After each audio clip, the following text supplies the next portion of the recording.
سلام دوستای عزیزم، امیدوارم که حالتون خوب باشه.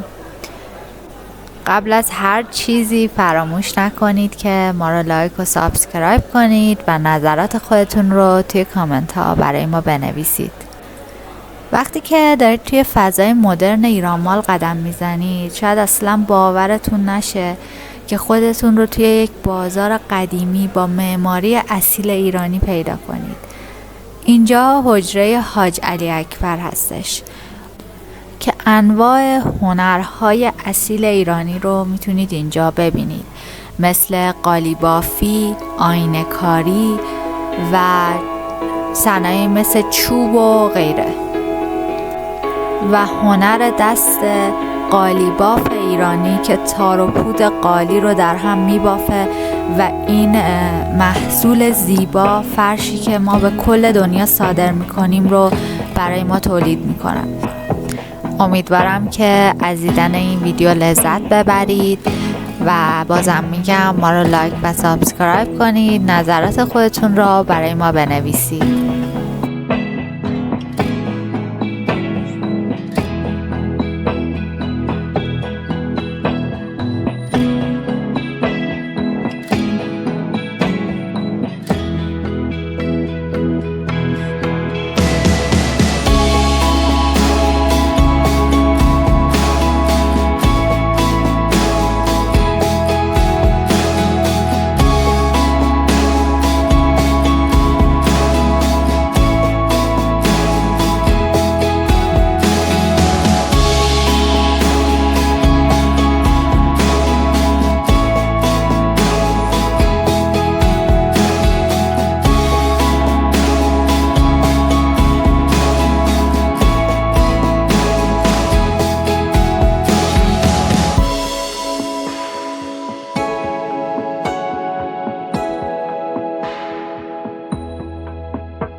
خیلی خوب.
بر بیاد.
Bence o tarafta.